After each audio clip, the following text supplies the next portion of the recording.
Welcome back दोस्तों। विशिष्ट शिक्षक सक्षमता परीक्षा की कंप्लीट तैयारी के लिए आप हमसे जरूर संपर्क करें। चाहे आप प्राथमिक विद्यालय के सामान्य शिक्षक हो, चाहे उर्दू शिक्षक या माध्यमिक उच्च माध्यमिक विद्यालय के किसी भी विषय के शिक्षक हों, हम सक्षमता परीक्षा का कंप्लीट नोट्स प्रोवाइड करते हैं। हमारे पीडीएफ नोट्स आपके व्हाट्सएप पर और प्रिंटेड बाय पोस्ट आपके द्वारा उपलब्ध कराए गए पते पर भेजे जाते हैं। हमारे नोट्स को प्राप्त करने के लिए संपर्क करें 7631314948 पर। इस नंबर पर आप कॉल भी कर सकते हैं, व्हाट्सएप भी। हम इस सक्षमता परीक्षा की कंप्लीट तैयारी कराते हैं और हमारे नोट्स आपकी सफलता के लिए पर्याप्त हैं। दोस्तों, आज के इस वीडियो में हम विशिष्ट शिक्षक सक्षमता परीक्षा में सामान्य अध्ययन से पूछे जाने वाले भूगोल के इम्पोर्टेंट टॉपिक को लेकर के आए हैं, जो है अक्षांश रेखा और देशांतर रेखा। इस पृथ्वी पर कई काल्पनिक रेखा होती है, अक्षांश और देशांतर के नाम से जानी जाती है। इसके अलावा भी कई रेखाएं होती है। साथ ही साथ ये रेखाएं जो है पृथ्वी को कई भागों में बांटता है, जिसे कटिबंध कहते हैं। ये कटिबंध भी कई प्रकार के होते हैं। भूगोल की आज की कक्षा में हम इन सब बातों पर चर्चा करेंगे। साथ ही साथ हम आपको सक्षमता परीक्षा का कंप्लीट नोट्स प्रोवाइड करेंगे। अगर आप प्राइमरी, मिडिल, हाई स्कूल या +2 में किसी भी विषय के शिक्षक हों, तो आप हमारे नोट्स को प्राप्त करके इस परीक्षा की बेहतर तैयारी कर सकते हैं। साथ ही साथ ऑनलाइन मॉक टेस्ट के माध्यम से हम परीक्षा जैसी प्रयास कराएंगे। तो आइए वीडियो की शुरुआत करते हैं और चलते हैं सीधा अपने मेन टॉपिक पर। दोस्तों, जिस पृथ्वी पर हम रहते हैं वो गोलाकार है, न गेंद की तरह गोल है, न अंडे की तरह, बल्कि कहा जाता है कि ये नारंगी की तरह गोल है। हमारी पृथ्वी इतनी बड़ी है कि हम इसे देख नहीं सकते, लेकिन ग्लोब के माध्यम से हम पूरी पृथ्वी को समझ सकते हैं कि हम पृथ्वी पर कहाँ पर अवस्थित हैं, पृथ्वी हमारी कहाँ से कहाँ तक है, हमारे पड़ोस में क्या है, किसके पड़ोस में क्या है। ये जो ग्लोब होता है, ये ग्लोब पूरी तरह से पृथ्वी को ही रिप्रेजेंट करता है। हमारी पृथ्वी चपटी नहीं बल्कि गोलाकार है, ठीक ऐसा ही गोलाकार जैसा आपको ग्लोब नजर आ रहा है। और ये पृथ्वी जो है घूमती भी है, इसलिए ग्लोब को भी इस तरह बनाया गया कि हमारी पृथ्वी जो है मूव करता हुआ दिखे। ये अपने अक्ष पर घूमती है, इसलिए इसको एक्सिस भी दिया गया है। इस पृथ्वी पर पानी भी है, इसलिए पानी भी रिप्रेजेंट किया गया है। ये जो आप बुल्लू बुल्लू देख रहे हैं, ये सब पानी है, समंदर है, महासागर है। इस पृथ्वी पर आबादी भी है, इसलिए ग्लोब पर आबादी भी दिखाया गया है। ये छोटे छोटे जो नक्शे बने हैं, ये सब देश अपने अपने आकार में हैं। हमारा भारत ये कितना प्यारा दिख रहा है। इसके पड़ोस में देख लीजिए, हमारे पड़ोसी देश भी छोटे छोटे छोटे छोटे नज़र आ रहे हैं। श्रीलंका को देखिए किस तरह से जो है दूर भटका हुआ नजर आ रहा है। यानी पूरी पृथ्वी की आबादी आप देख रहे हैं किस तरह से फैली हुई है। ग्लोब का कुछ हिस्सा हमसे पोशीदा है, छुपा हुआ है, क्योंकि हमारी पृथ्वी इसी तरह से गोल है, जो अपने अक्ष पर घूमते घूमते घूमते घूमते सूरज के सामने आती है, दिन रात होता है। आइए हम आगे समझते हैं। हमारी जो पृथ्वी है यह पूरी तरह से गोलाकार नहीं है। उत्तर एवं दक्षिणी ध्रुव पर थोड़ी चपटी है तथा मध्य में थोड़ी उभरी है। ये उत्तरी और दक्षिणी ध्रुव क्या है, आइए हम आपको ग्लोब के माध्यम से समझाते हैं। सपोज कीजिए कि ये जो है ग्लोब है, ऊपर में उत्तरी ध्रुव और नीचे दक्षिणी ध्रुव है। ये जो है थोड़ा चपटा है, बीच में ये उभरा हुआ है। यानी हमारी जो पृथ्वी है, इसके जो बीच का जो डायमीटर है ये काफ़ी ज़्यादा है और यहाँ पर 0 हो जाता है। ये जो उत्तरी और दक्षिणी ध्रुव को एक रेखा मिलाती है, जो काल्पनिक होती है, इसे ही अक्ष कहते हैं। ग्लोब में हमने आपको अक्ष दिखलाया था, इसे अक्ष कहते हैं। यानी इधर से जाता है, इधर निकलता है, दक्षिण से उत्तर की तरफ, उत्तर से दक्षिणी की तरफ, और इसी के सहारे ये ग्लोब घूमता है। हमारी पृथ्वी भी ठीक ऐसा ही है। ये अपने अक्ष पर ही घूमती है, 24 घंटे में एक चक्कर पूरा करती है। उसके बावजूद ये अपने अक्ष से दाएं बाएं ऊपर नीचे नहीं हिलती। एक काल्पनिक रेखा होती है जो ग्लोब को 2 बराबर भाग में बांटती है, इसे विषुवत रेखा कहते हैं। इस रेखा के स्थित आधे भाग को उत्तरी गोलार्ध और जो दक्षिण वाले भाग होते हैं उस आधे भाग को दक्षिण गोलार्ध कहते हैं। ये जो आप पृथ्वी देख रहे हैं इसको दो बराबर भागों में एक रेखा जो है काल्पनिक रेखा उसने बांट दिया है। यही रेखा कहलाती है विषुवत रेखा। ये जो विषुवत रेखा है ये पृथ्वी को दो बराबर भाग में बांटती है। इसके उत्तर की ओर ध्रुव की तरफ जो बढ़ते हैं तो पूरा पार्ट उत्तरी ध्रुव कहलाता है। आइए हम ग्लोब से विषुवत रेखा को समझते हैं। विषुवत रेखा एक काल्पनिक रेखा होता है जो पृथ्वी को दो बराबर भागों में बांटता है। यह पृथ्वी के ठीक बीच से गुजरता है और कुछ देर पहले हमने आपको बतलाया था कि ध्रुव की तरफ ऊपर में उत्तरी ध्रुव, नीचे में दक्षिणी ध्रुव होता है। विषुवत रेखा के उत्तर जो पृथ्वी का पार्ट है ये उत्तरी गोलार्ध कहलाता है और नीचे जो पृथ्वी का पार्ट है ये दक्षिणी गोलार्ध कहलाता है। यानी विषुवत रेखा एक काल्पनिक रेखा है जो पृथ्वी को दो भागों में बांटती है। वो दो भाग कौन है? उत्तरी गोलार्ध और दक्षिणी गोलार्ध। अब हम जानेंगे अक्षांश रेखा किसे कहते हैं। आइए हम पहले पिक्चर से समझाते हैं। ये जो अक्षांश रेखा होता है ये विषुवत रेखा के पैरेलल होता है। गोलोक पर भी आपने इस तरह की रेखा को देखा होगा। ये रेखा जो होता है ये बराबर डिस्टेंस पे होता है, इसलिए इसे पैरेलल भी, समांतर भी कहा जाता है। इस रेखा को ही अक्षांश रेखा के नाम से जाना जाता है। इसकी खूबी ये है कि ये विषुवत रेखा के समानांतर होता है और उत्तर दक्षिण दोनों दिशा में होता है।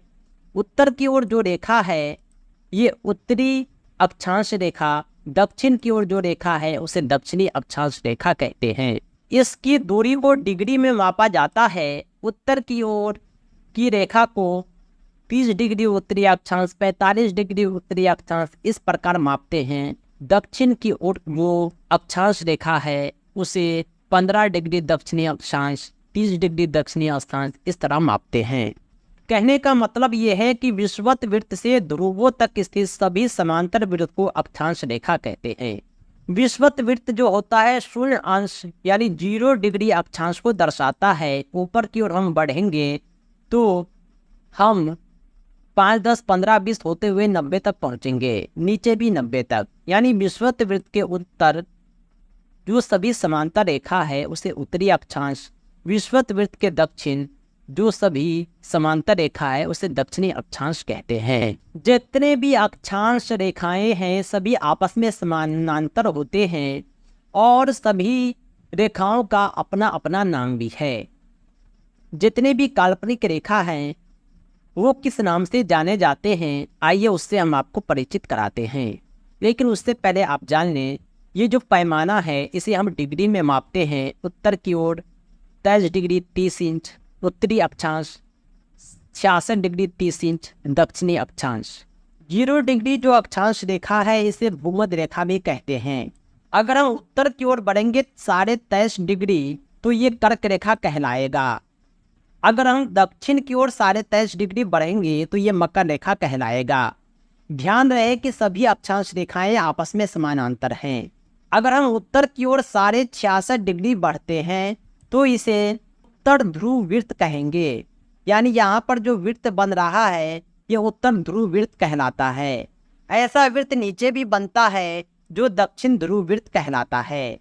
ये जो है 66.5 डिग्री दक्षिण की ओर बनेगा दक्षिण ध्रुव वृत्त, 66.5 डिग्री उत्तर की ओर बनेगा उत्तर ध्रुव वृत्त। यानी कहने का मतलब ये है कि 23.5 डिग्री उत्तर की ओर कर्क रेखा, 23.5 डिग्री दक्षिण की ओर मकर रेखा, 0 डिग्री पर भूमध्य रेखा है। उत्तर ध्रुव वृत्त जो है 66.5 डिग्री उत्तर की ओर है, दक्षिण ध्रुव वृत्त 66.5 डिग्री दक्षिण की ओर है। इस तरह आप सभी रेखा को समझ सकते हैं। कुछ रेखाएं और हैं जिसे हम आगे जानेंगे। आगे हम देशांतर रेखा को समझेंगे, लेकिन उससे पहले हम समझते हैं पृथ्वी के ताप कटिबंध को। यह भी इम्पोर्टेंट टॉपिक है दोस्तों। हमारा जो पृथ्वी है इस पे काल्पनिक रेखा एक दूसरे के समानांतर है जिसे अक्षांश रेखा कहते हैं। ये रेखा जो होता है दिखता नहीं है लेकिन होता है, ये काल्पनिक है, माना जाता है। ये जो कल्पना किया गया किस आधार पर किया गया, वो आधार है ताप कटिबंध। हमारा जो पृथ्वी है सपोज कीजिए एक फुटबॉल की तरह है, बहुत बड़ा गोल है। आप फुटबॉल के एक तरफ लैंप जलाएंगे तो दूसरी तरफ आपको अंधेरा रहेगा या नहीं रहेगा? बिल्कुल रहेगा, क्योंकि पृथ्वी के उसी पार्ट को उजाला मिलता है, प्रकाश मिलता है जो सूर्य के सामने रहता है। लैंप के पीछे फुटबॉल का जो पार्ट है वो अंधेरे में है और लैंप की रोशनी फुटबॉल पर जहां पड़ रही है वो उजाले में है। यानी सूर्य की रोशनी सभी जगह एक समान नहीं पड़ती है हमारे पृथ्वी पर। इसी प्रकार जो है ताप में भिन्नता आती है, कहीं ठंडी है, कहीं गर्मी है, कहीं बर्फ है, कहीं लू है। ये जो कटिबंध हैं ये जो है मेनली 3 तरह के हैं। एक है उष्ण ताप कटिबंध, दूसरा शीतोष्ण कटिबंध, तीसरा शीत कटिबंध। ये सब नाम से ही स्पष्ट है कि ये सब होता क्या है। उष्ण का मतलब है गर्मी, ताप का मतलब है तेज। यानी यहाँ जो है सूर्य जो है वर्ष में एक बार दोपहर में सिर के ठीक ऊपर होता है। इस क्षेत्र में सबसे अधिक ऊष्मा प्राप्त होती है। उष्ण ताप कटिबंध में सबसे ज्यादा ऊष्मा मिलेगा, सबसे ज्यादा ताप मिलेगा। यहाँ सूर्य जो होता है सिर के ठीक ऊपर होता है। शीतोष्ण कटिबंध जो होता है यहाँ तापमान मध्यम होता है। यहाँ शीत भी है, उष्ण भी है, ठंडी भी है, गर्मी भी है। यानी यह एरिया शीतोष्ण है। शीत कटिबंध जो है यह बहुत ठंडा क्षेत्र होता है। यहाँ जो सूर्य क्षितिज से कभी ऊपर नहीं आ पाता। शीत का मतलब ही होता है ठंडा। ये सब एरिया कहाँ पर पाया जाता है पहले हम आपको ग्लोब से समझाएंगे, फिर हम आगे बात करेंगे। 0 डिग्री अक्षांश रेखा जिसे भूमध्य रेखा कहते हैं, यह पृथ्वी के ठीक बीच से गुजरता है। इसके 23.5 डिग्री उत्तर की ओर और 23.5 डिग्री दक्षिण की ओर बढ़ेंगे तो इस एरिया को उष्ण कटिबंध कहते हैं। यहाँ पर सूर्य का प्रकाश सीधा पड़ता है, टेम्परेचर सबसे अधिक रहता है। 23.5 और 66.5 के बीच का जो पार्ट है उत्तरी ओर और दक्षिणी ओर, ये कहलाता है शीतोष्ण कटिबंध। उत्तर की ओर का पार्ट उत्तरी शीतोष्ण कटिबंध, दक्षिण की ओर का पार्ट दक्षिणी शीतोष्ण कटिबंध कहलाता है। यहाँ जो है मध्यम तापमान होता है, यानी शीत भी है, उष्ण भी है, ठंडी गर्मी सब होता है। 66.5 डिग्री से ऊपर का जो पार्ट होता है ये शीत कटिबंध कहलाता है। यहाँ जो है बर्फ ही बर्फ है, काफी ठंडक है। उत्तर की ओर का जो एरिया है उत्तरी ध्रुव का से सटा हुआ, ये उत्तरी शीत कटिबंध है। दक्षिणी ध्रुव का एरिया दक्षिणी शीत कटिबंध है। ये ग्लोब से आप आसानी से समझ पाए होंगे उष्ण कटिबंध को, शीतोष्ण कटिबंध को, शीत कटिबंध को। यानी 0 डिग्री अक्षांश रेखा भूमध्य रेखा से 23.5 डिग्री उत्तर और दक्षिण उष्ण कटिबंध है। 23.5 से 66 के बीच का जो पार्ट है उत्तर की ओर उत्तरी शीतोष्ण कटिबंध, दक्षिण की ओर दक्षिणी शीतोष्ण कटिबंध। टॉप का जो पार्ट है उत्तरी शीत कटिबंध, दक्षिणी शीत कटिबंध कहलाता है। कहने का मतलब यह है कि कर्क रेखा जो उत्तर की ओर 23.5 डिग्री होता है, मकर रेखा जो दक्षिण की ओर 23.5 डिग्री होता है, इसके बीच का जो एरिया है ये उष्ण ताप कटिबंध कहलाता है। शीतोष्ण कटिबंध ये उत्तरी गोलार्ध में कर्क रेखा और उत्तर ध्रुव वृत्त, दक्षिणी गोलार्ध में मकर रेखा और दक्षिण ध्रुव वृत्त के बीच का पार्ट होता है। मैंने आपको बताया था कि उत्तर ध्रुव वृत्त जो होता है 66.5 डिग्री उत्तर की ओर होता है। दक्षिण ध्रुव वृत्त 66.5 डिग्री दक्षिण की ओर होता है। यह शीतोष्ण कटिबंध का एरिया है। उत्तरी गोलार्ध में उत्तरी ध्रुव, दक्षिणी गोलार्ध में दक्षिणी ध्रुव के बीच के क्षेत्र में काफी ठंडी होती है। ये एरिया शीत कटिबंध कहलाता है। उम्मीद करता हूं कि पृथ्वी के तीनों ताप कटिबंध को आप आसानी से समझ पाए होंगे। अगला जो है वो है देशांतर। जिस तरह अक्षांश रेखा होता है उसी तरह देशांतर रेखा भी होता है। ये जो है उत्तरी ध्रुव और दक्षिणी ध्रुव को मिलाने वाली काल्पनिक रेखा होती है जिसे देशांतर रेखा कहते हैं। इसे जो है डिग्री में अंशों में मापा जाता है। अक्षांश यानी समांतर रेखाओं से भिन्न सभी देशांतरीय यावोत्तर की लंबाई जो है समान होती है। देशांतर वृत्त 360 डिग्री का होता है। ये देशांतर रेखा जो होता है ये ऊपर से नीचे की ओर होता है, उत्तर ध्रुव से दक्षिणी ध्रुव को मिलाता है और पूरी तरह से ये गोल होता है। अक्षांश रेखा जो होता है पूरब से पश्चिम की ओर मिलता है, देशांतर रेखा उत्तर से दक्षिण की ओर मिलता है। पूरब से पश्चिम की ओर मिलने वाली अक्षांश रेखा सभी एक दूसरे के पैरेलल होती है, लेकिन देशांतर रेखा जो होता है पैरेलल नहीं होता, उत्तर ध्रुव से दक्षिणी ध्रुव पर, दक्षिण ध्रुव से उत्तर ध्रुव पर मिलता है। लेकिन यहाँ का जो डिस्टेंस होता है दो देशांतर के बीच का, ये समान होता है। आप देख पा रहे होंगे 15, 30, 45, यानी ये जो है समान समान दूरी पर है। यहाँ पर दूरी कम जाता है, यहाँ पर दूरी शून्य हो जाता है। इस देशांतर रेखाओं के बीच एक होता है यामयोत्तर, यानी मेरिडियन, यानी बीच में, ठीक बीच में होता है। ये जो है इंग्लैंड के ग्रीनविच शहर से गुजरता है, यानी इसे जो है मध्याय रेखा भी कहते हैं, बीच की रेखा भी कहते हैं, जहाँ जो ब्रिटिश राज की वेधशाला स्थित से गुजरने वाली यामोत्तर को प्रमुख यामोत्तर कहते हैं। यामोत्तर रेखा जो है वो ये रेखा है। ये जो रेखा आप देख रहे हैं उत्तर और दक्षिण ध्रुव को मिलाता है, ये बिल्कुल 0 डिग्री पर अवस्थित है। ये बिल्कुल 0 डिग्री है। ये सीधी रेखा है उत्तर और दक्षिण को मिलाने वाली। ये जो है ग्रीनविच में है, जो ग्रीनविच शहर इंग्लैंड में है, इसे मध्याय रेखा मेरिडियन लाइन भी कहते हैं। इसका मान जो होता है 0 डिग्री देशांतर होता है, जहां से हम पृथ्वी को दो समान भाग 180 डिग्री पूर्वी गोलार्ध, 180 डिग्री दक्षिणी गोलार्ध में विभक्त करते हैं। ये जो पार्ट आप देख रहे हैं, इसको अगर 20 से काट दिया जाए तो इधर का पार्ट जो है पूर्वी गोलार्ध और इधर का पार्ट पश्चिमी गोलार्ध कहलाएगा। इधर आपको 90 देख रहा है, 90 पीछे छुपा हुआ है, यानी ये एक 180 डिग्री का गोलार्ध बनेगा, पूर्वी और पश्चिमी। ये जो मुख्य मध्याय रेखा है विभिन्न देशों में समय निर्धारण करता है। 180 डिग्री अक्षांश पर स्थित रेखा को अंतर्राष्ट्रीय तिथि रेखा कहते हैं। यह समय का निर्धारण करता है, दिन रात, सुबह शाम, महीना, दिन, साल इसी से निर्धारित होता है, इसलिए इसे अंतर्राष्ट्रीय तिथि रेखा भी कहते हैं। ये तिथि रेखा के बदौलत ही जो है तिथि बदल जाती है। पूर्वी देश और पश्चिमी देश, आपने अखबारों में पढ़ा होगा कि पूर्वी देश, पश्चिमी देश, वेस्टर्न कल्चर, ये सब तो लिखा जाता है। क्यों लिखा जाता है? इसलिए नहीं कि हमारे वो पूर्व में है, ये निर्धारित होता है मध्याय रेखा से। जो देश पश्चिम में है, पश्चिमी गोलार्ध में है, उसे पश्चिमी देश कहा जाता है, पूर्वी गोलार्ध में है उसे पूर्वी देश कहा जाता है। यहाँ पर टाइम का भी डिफरेंस होता है, क्योंकि अंतर्राष्ट्रीय तिथि रेखा के जो पूर्व में है वहाँ तिथि जो है एक दिन या कुछ घंटे ज़्यादा होता है पश्चिमी देशों के मुकाबले, क्योंकि सूरज पूरब में उगता है। पूर्वी देश को सूरज पहले मिलता है, पश्चिमी देश को सूरज बाद में मिलता है। अब हम जानते हैं अक्षांश और देशांतर रेखा में क्या अंतर है। इसके बाद हम मानक समय को पढ़ेंगे।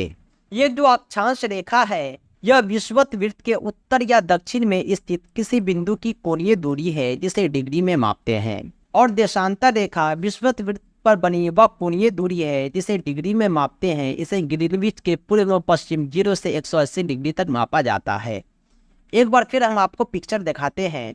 ये जो विषुवत रेखा है 0 डिग्री, इसके उत्तर और इसके दक्षिण, ये रेखा, ये सब कहलाता है अक्षांश रेखा। और देशांतर रेखा जो होता है ये ध्रुव को ध्रुव से मिलाता है, उत्तरी ध्रुव को दक्षिणी ध्रुव से।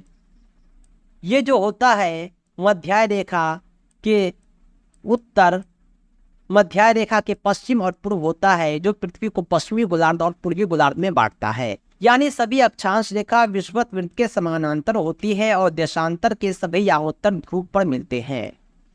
गोलों पर अक्षांश समांतर वृत्त के समान प्रतीत होता है, सभी यामोत्तर वृत्त के समान प्रतीत होते हैं जो ध्रुव से गुजरते हैं।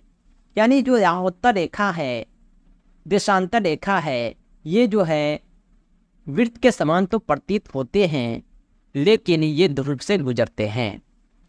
दो अक्षांशों के बीच की दूरी 111 किलोमीटर होती है, वही दो देशांतर के बीच की दूरी अधिकतम 111.3 किलोमीटर, ध्रुव पर यह 0 किलोमीटर हो जाती है। मध्य में अर्थात 45 डिग्री अक्षांश पर यह 79 किलोमीटर है। पिक्चर से आइए हम इसे समझाते हैं। ये जो अक्षांश रेखा है जो विषुवत रेखा के समांतर है, इसके बीच की दूरी जो होती है 111 किलोमीटर होती है। ये एक काल्पनिक रेखा है, यानी 111, 111, 111, 111, 111। आप पृथ्वी की दूरी भी पता कर सकते हैं। ये फिक्स है कि 111 किलोमीटर होगा और हर जगह समान होगा क्योंकि समानांतर होता है। वही जो देशांतर रेखा है, इसके बीच की दूरी यहाँ पर 111.3 किलोमीटर होगा। यहाँ पर जो है दोनों आपस में मिल जाता है, इसलिए 0 किलोमीटर है। अगला डिफरेंस है कि 0 डिग्री अक्षांश को विषुवत वृत्त एवं 90 डिग्री को ध्रुव कहा जाता है। ये जो अक्षांश है, जब ये 0 डिग्री है तो ये विषुवत रेखा कहलाया, जब ये 90 डिग्री हो गया तो उत्तरी ध्रुव कहलाया। नीचे यही 90 डिग्री दक्षिणी ध्रुव हो जाता है। देशांतर रेखा जो होता है ये 360 डिग्री के होते हैं, जो प्रमुख या उत्तर के पूर्व एवं पश्चिम में दोनों और 180 डिग्री में बटे होते हैं। ये जो देशांतर रेखा है ये कुल 360 होता है, एक तरफ पूर्व और एक तरफ पश्चिम। 90 डिग्री आपको दिख रहा है, 90 पीछे है, यानी कुल 180 पूर्व की ओर, 180 पश्चिम की ओर है। विषुवत वृत्त से ध्रुव की ओर अक्षांश का उपयोग तापमंडलों के निर्धारण में होता है। ऊपर हमने पढ़ा था तापमंडलों के बारे में, ताप कटिबंध के बारे में।